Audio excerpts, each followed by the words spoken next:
आज अमीर आदमी का जन्मदिन था। हर साल की तरह इस साल भी वो मंदिर के बाहर पहुंच गया, भिखारियों में खाना और कपड़े बांटकर पुण्य कमाने के लिए। मगर आज तो कमाल ही हो गया।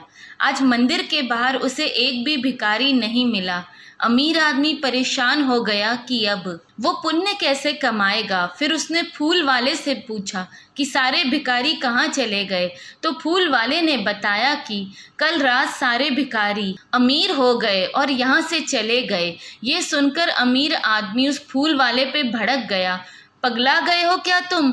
ऐसे कोई रातों रात अमीर बनता है क्या? ज़रूर पुलिस वालों ने भगा दिया होगा। और फिर अमीर आदमी ने अपनी कार गरीबों की कच्ची बस्ती की तरफ मोड़ ली और जब वो गरीबों की कच्ची बस्ती में पहुंचा तो हैरान रह गया, क्योंकि कल तक जहां कच्ची बस्ती हुआ करती थी आज वहां पक्के घर थे। गंदे फटे कपड़े में घूमने वाले लोग आज साफ सुथरे कपड़े पहनकर घूम रहे थे। पूछने पर वहां भी उसे यही जवाब मिला कि कल रात सारे गरीब अमीर हो गए। अब अमीर आदमी और भी परेशान हो गया। इस तरह से अमीर आदमी शहर की हर उस जगह पर गया जहाँ जहाँ गरीब और भिखारी लोग रहते थे, पर हर जगह उसे निराशा ही हाथ लगी।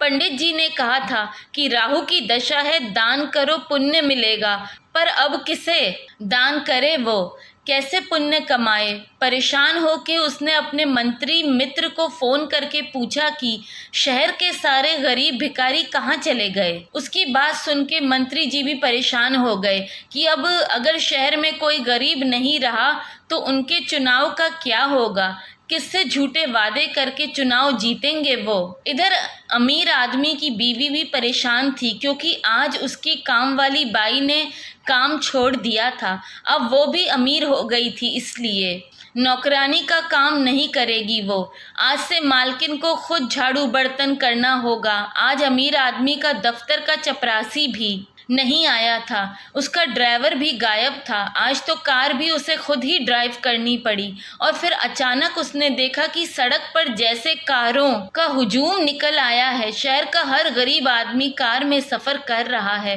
उसका चपरासी, उसके घर की काम वाली बाई, होटल का वो वेटर जिसे वो 10 रुपए की टिप देकर एहसान जताने वाली नजरों से देखा करता था, आज वो सब उसकी बराबरी करते हुए उसकी ही कार के साथ रेस लगाते दिख रहे थे। उसे समझ ही नहीं आ रहा था कि अचानक से ये सब क्या हो गया। उसे ऐसा लगा कि उसका अस्तित्व महत्वहीन होने लगा है। अमीर आदमी चिल्ला उठा, नहीं, ये नहीं हो सकता। कितनी मेहनत की थी उसने बड़ा आदमी बनने के लिए, और पर आज सारी मेहनत मिट्टी में मिल गई थी। शहर का वो तबका जो उसे झुककर सलाम किया करता था, अगर उसके बराबर में आके खड़ा हो गया तो फिर उसे बड़ा आदमी कौन मानेगा। जो काम वेटर, चपरासी, नौकर, ड्राइवर किया करते थे, वो सब काम अगर अमीर आदमी खुद करेगा तो फिर उनमें और उसमें क्या फर्क रह जाएगा। माना कि वो खुद भी गरीबों का उद्धार चाहता है, लेकिन ऐसे नहीं कि उसका अपना अस्तित्व ही महत्वहीन हो जाए।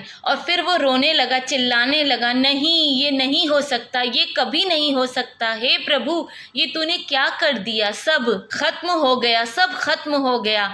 और फिर अचानक उसकी नींद खुल गई। उसने देखा कि उसकी पत्नी घबराई हुई सी उसके पास खड़ी उससे पूछ रही थी, क्या हुआ, क्यों चिल्ला रहे हो, कोई बुरा सपना देखा क्या? अमीर आदमी बोला, हाँ, बहुत बुरा सपना था। पत्नी बोली, घबराओ मत, सपने कभी सच थोड़े ही ना होते हैं।